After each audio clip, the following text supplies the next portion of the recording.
الحمد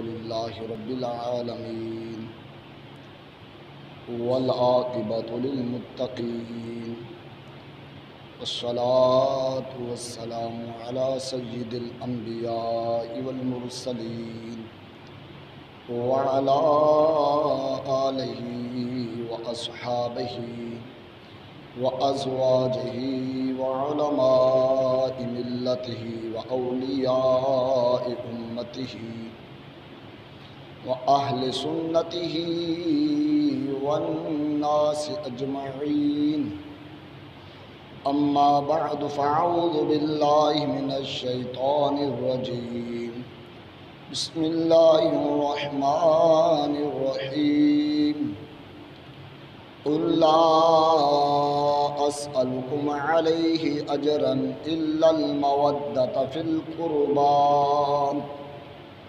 آمنت بالله صدق الله مولانا العظيم فقد قال الله تبارك وتعالى في شان حبيب إن الله وملائكته يصلون على النبي يا أيها الذين آمنوا صلوا عليه وسلموا تسليما الصلاة والسلام عليك يا سيدي يا رسول الله وعلى آلك وأصحابك يا سيدي يا حبيب الله الصلاة والسلام عليك يا سيدي يا رحمة للعالمين وعلى آلك وأصحابك يا سيدي يا خاتم النبيين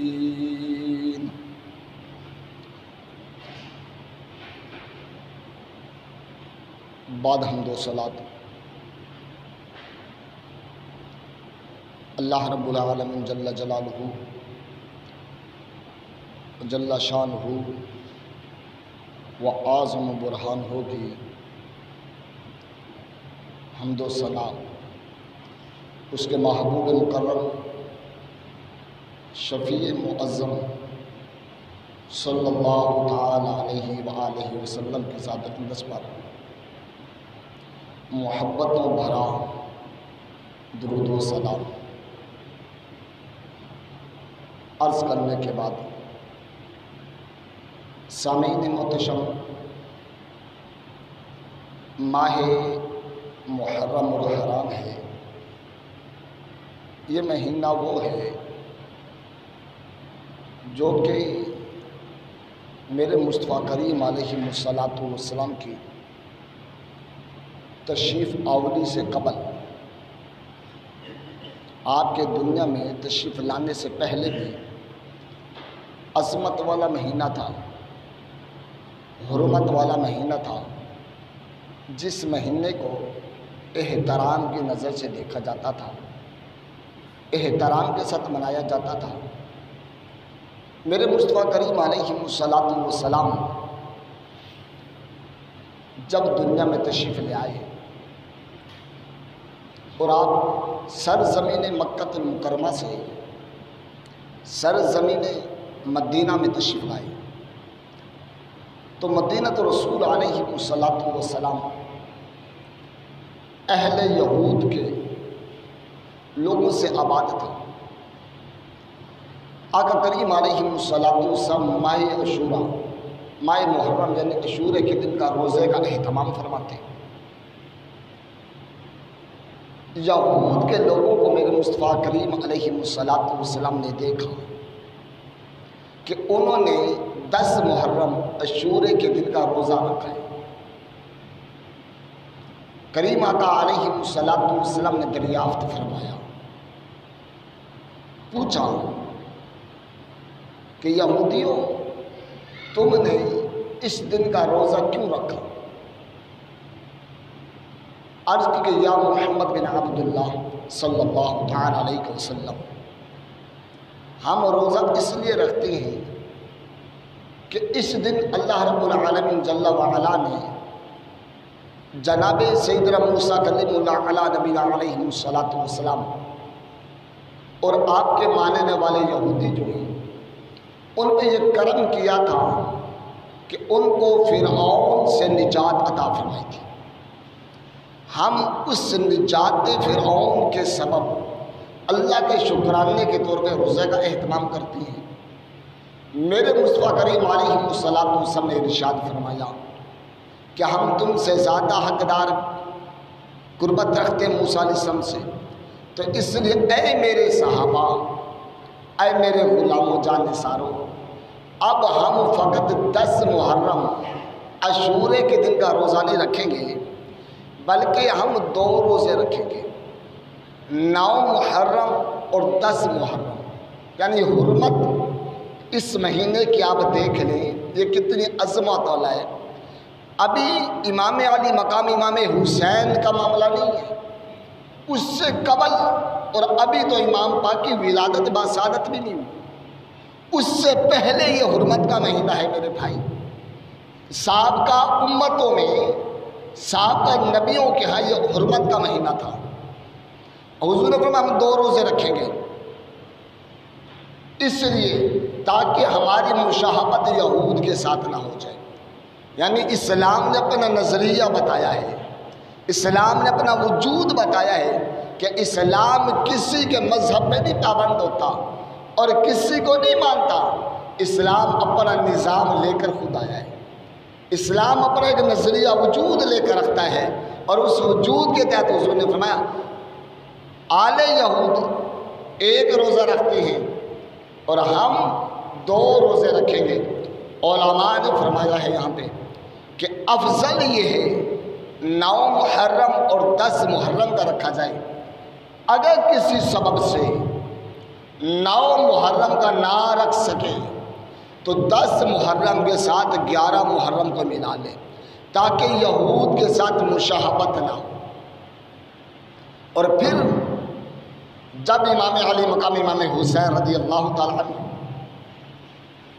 کو ظالموں نے بے دردی کے ساتھ 10 محرم اور حرام ہی کو، جو کہ حرمت والا مہینہ تھا، عظمت والا دن بھی تھا، کہ جس دن کا احترام سابقہ امتیں کر رہی ہیں، جس دن کا احترام خود مصطفیٰ کریم علیہ الصلوۃ والسلام کر رہے ہیں، اس دن بے دردی سے شہید کر دیا گیا۔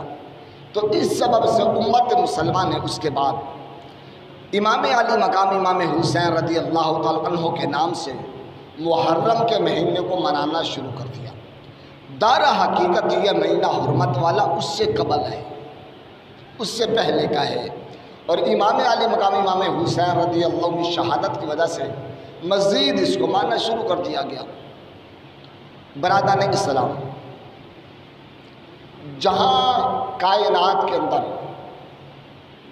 بے سکونی، بے چینی پائی جاتی ہے، ہر شخص افراتفری کا شکار ہوا نظر آتا ہے، جہاں دنیاوی معاملات اور گھریلو معاملات میں قوم پریشان ہے اور الجھی ہوئی ہے، وہیں پہ بدقسمتی یہ ہے کہ اس امت مسلمہ کو جو امن کے داعی تھی، جو امن لے کر آئی تھی، جسے پوری دنیا میں امن پھیلایا تھا، جس مصطفیٰ کریم علیہ الصلوۃ والسلام نے پیار و محبت کا درس دیا تھا، اسی کی ذات کو لے کر، اس کی آل پاک کو لے کر، اس کے اصحاب پاک کو لے کر آج عجیب افراتفری نظر آتی ہے۔ کوئی ایک کی طرف دوڑتا ہے تو دوسرے پہ تنقید کا نشانہ بنا دیتا ہے، کوئی ایک کو پکڑتا ہے تو تیسرے کو تنقید کا نشانہ بنا لیتا ہے۔ نوجوان پریشان ہے، امت مسلمہ تو اپنے گھریلو مسائل سے نہ نکل چکی تھی، امت مسلمہ تو ان مسائل کا گرو میں پھنسی ہے کہ کبھی کربلا کی صورت عراق میں نظر آتی ہے امت کو، تو کبھی کربلا کی صورت شام میں نظر آتی ہے امت کو، کبھی کربلا کی صورت فلسطین میں نظر آتی ہے، تو کبھی کربلا کی صورت کشمیر میں نظر آتی ہے، کہ ہر طرف سے امت مسلمہ پس رہی ہے۔ ہم اس سوچ میں پریشان کہ حضور کی امت کے معاملات کیا ہیں، اس امت کو نجات کیسے ملے گی، یہ امت اس سے کیسے باہر آئے گی، یہ امت ایک کیسے ہوگی، جڑے گی کیسے۔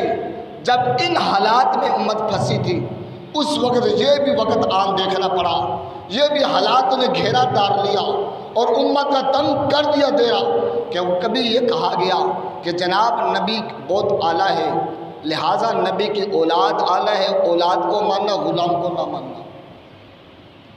کسی نے کہا جناب غلام کو مان لینا، آل کو نہ ماننا؟ بڑی افسوس کے ساتھ بات کہنا پڑتی ہے، آج ہم حب یا عظمت آل محمد صلی اللہ علیہ وسلم کا نام لکھ دیں، اشتہار لگا دیں، شہدائے کرب و بلا، عظمت امام مقام کا اشتہار لگا دیں، تو سمجھ نہیں آتی کہ جس نبی علیہ السلام نے کثیر عظمت بیان کی اپنی آل کی، جناب لوگ اشتہار دیکھتے ہیں اور کہتے ہیں ہمیں اشتہار دیکھ کے عجیب بو سی آتی ہے، عجیب سمیل سی آتی ہے۔ میں نے پوچھا جناب سمیل کیسی، بو کیسی ہے؟ کہتے ہیں اس اشتہار سے پتہ ہے صحابہ کے بے ادب ہیں، صحابہ کے گستاخ ہیں۔ میں سوچنے میں مجبور ہو گیا کہ بھائی میں تجھے حیرت ہوتی ہے مجھے کہ اگر خوشبو نہ آئے تو تجھے کثیر حدیثیں پڑھ کے بھی نہ آئے، قرآن کی آیتیں پڑھ کے بھی عظمت اولاد نبی کی خوشبو نہ آئے، اور اگر تجھے بدبو آنے لگے تجھے ایک اشتہار سے بھی بدبو آنے لگ جائے، اور تیری ناک اتنی وسیع ہو جائے، تیری سننے کی صلاحیت اتنی بڑھ جائے کہ تم اشتہار پہ عظمت آل نبی کا نام دیکھو کہ مجھے صحابہ کی بوس کی بو آتی ہے، تو یقیناً ہمیں یہ کہنا پڑے گا جناب یہ بو اشتہار کی نہیں ہے، بدقسمتی تیری ہے کہ تیرے اندر ہے ہی گند سونگنے کی صلاحیت، گند سونگنے کی صلاحیت تو رکھتا ہے۔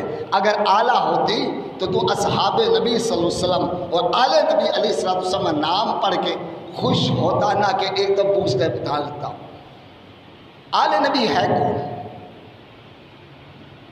اور اس کو کس حال میں ماننا ہے، کس حد تک جانا ہے، یہ ضروری ہے۔ آج اس چیز کو لے کے متنازع کیا گیا ہے کہ جی یہاں تک مانا چاہیے، یہاں تک نہ مانا چاہیے۔ یہ سورۃ الشورى ہے جو آیت میں نے خطبے میں تلاوت کی ہے، اور آپ دیکھیں سورۃ الشورى جو ہے یہ مکی ہے، جبکہ امام حسن پاک اور امام حسین پاک رضی اللہ عنہما آپ کی ولادت باسعادت مدینے میں ہوئی۔ یہ آیت مکی ہے، اور اس آیت کے ضمن میں ایک دو تفاسیر کی بات کروں تو فائدہ نہیں ہے، آپ 90% تفاسیر اٹھا لیں، چاہے اپنی اٹھائیں چاہے دوسرے احباب کی اٹھا لیں۔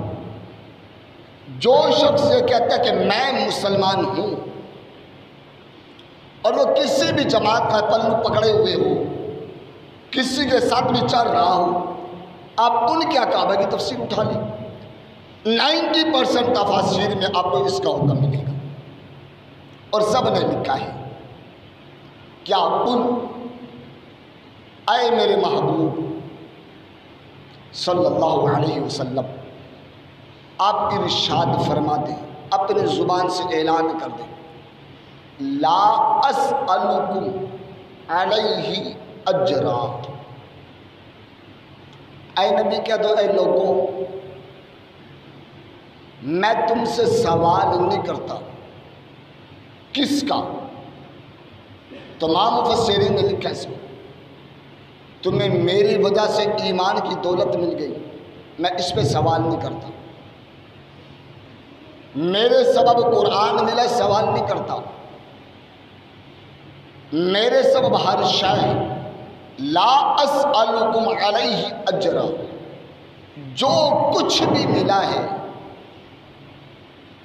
جتنی نعمتیں ملی ہیں، کسی نعمت کے اوپر، کسی دولت کے اوپر میں تم سے کوئی سوال نہیں کرتا، کوئی مطالبہ نہیں ہے۔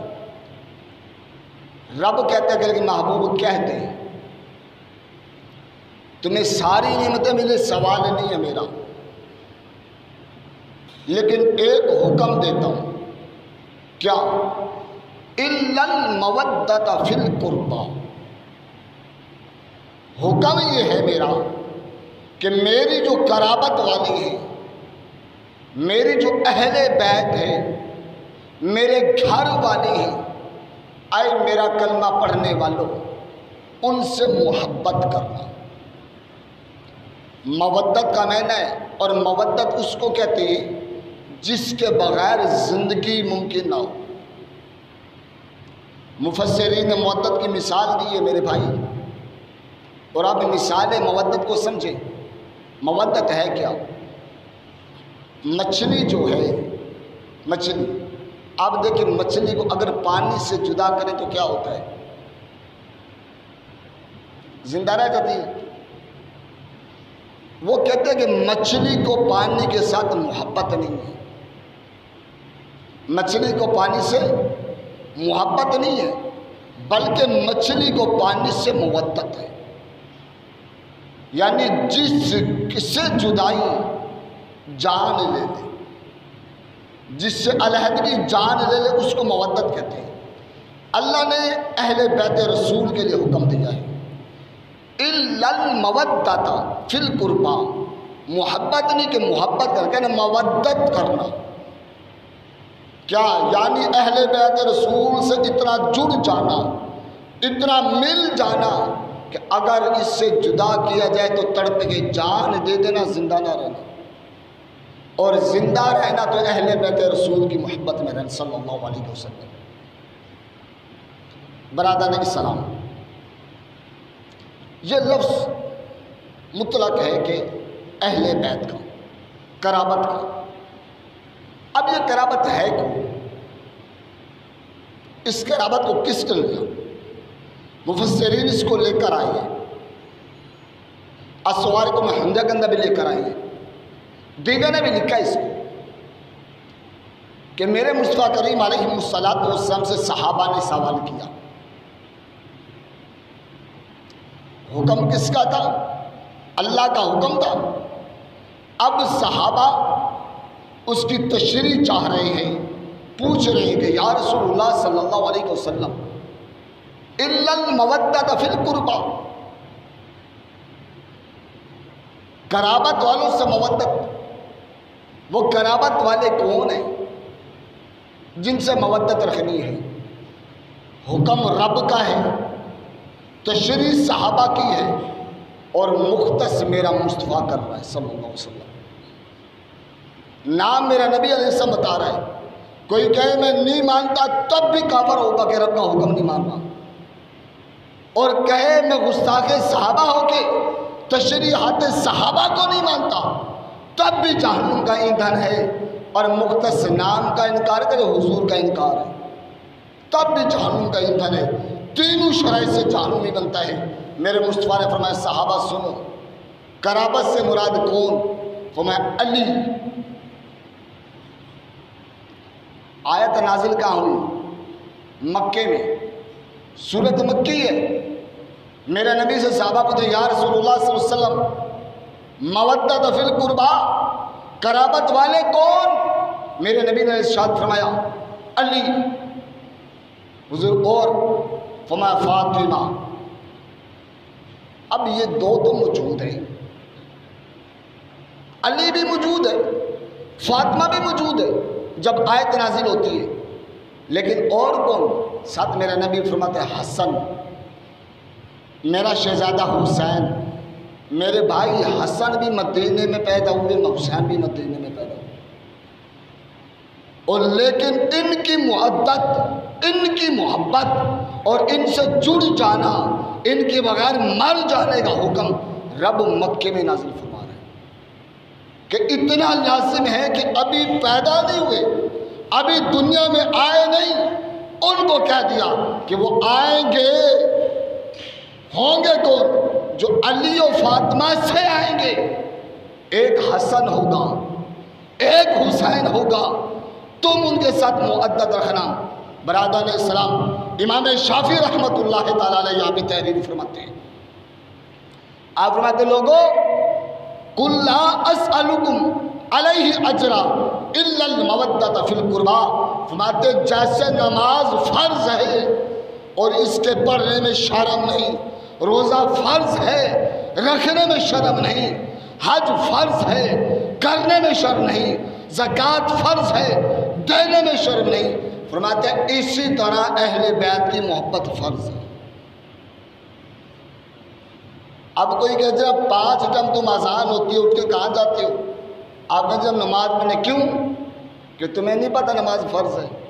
تو کیا ہوتا ہے بھائی، فرض میں مجھے کوئی شرم نہیں آتی، میں رب نے فرض کو قرار دی ہے، میں جاؤں گا پڑھنے۔ بھائی یہ کیا ہو گیا سال کے بعد تم 29-30 دن صبح سے لے کے شام تک کھاتے نہیں ہو یار، ساری نعمتیں ہوتی ہیں، کیا یہ نعمتیں حلال نہیں ہیں؟ ہم کہیں گے حلال ہیں، پھر کھاتے کیوں نہیں ہو؟ کیونکہ اس لیے کہ اس مہینے کا روزے فرض ہے۔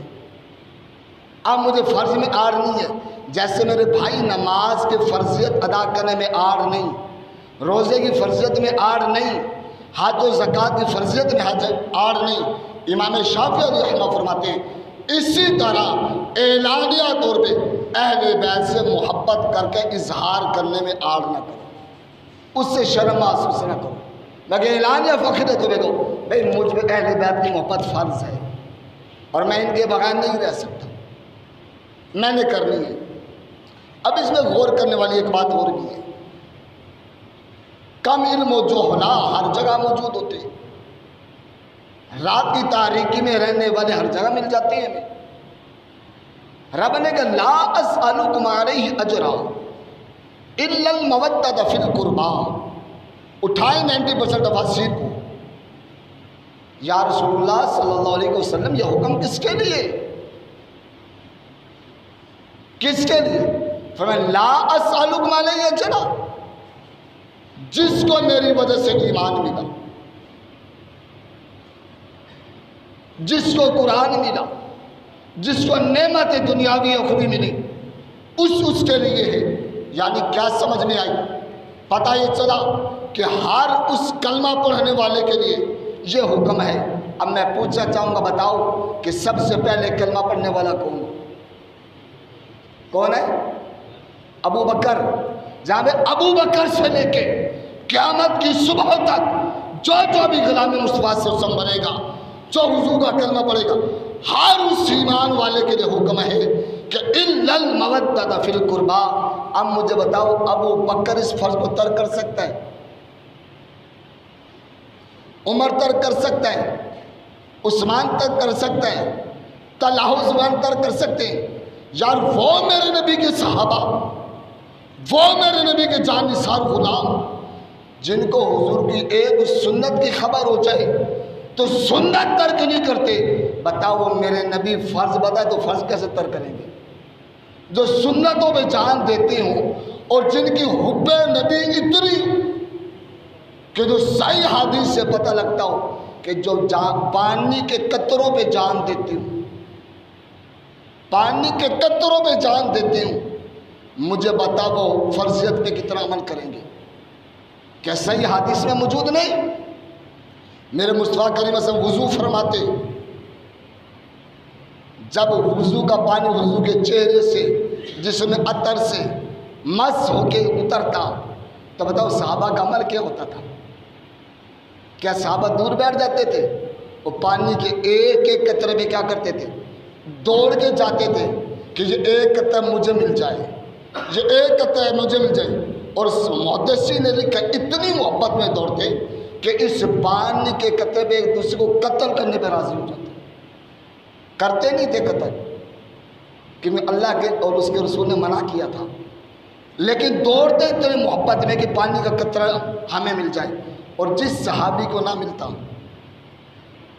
پھر وہ سائل بن جاتا، سوالی بن جاتا، جا کے کہتا بھائی تجھے پانی کا قطرہ مل گیا، آج مجھے میسر نہیں ہوا، مجھے نہیں ملا، ایک عرض لے کے آیا ہوں، سوال لی ہوں۔ کیا سوال ہے میرے بھائی؟ صحابہ ادھر سے سوال کرتے، یوں کر تجھے ملا ہے نا، اپنا ہاتھ میرے ہاتھ سے مس کر، تیرے ہاتھ نے حضور کے وضو والا پانی کا قطرہ مس ہوا ہے، چھو لیے، اپنے ہاتھ سے میرے ہاتھ کو مس کر تاکہ وہ برکت مجھے بھی مل جائے۔ جو حضور کے صحابہ اتنا پیار کرتے ہوں، مجھے بتا وہ صحابہ کے اہل بیت سے پیار چھوڑ دیں گے؟ یہ کس رات کی تاریکی میں بیٹھ کے پڑھتے ہیں لوگ کہ جو مد مقابل صحابہ کو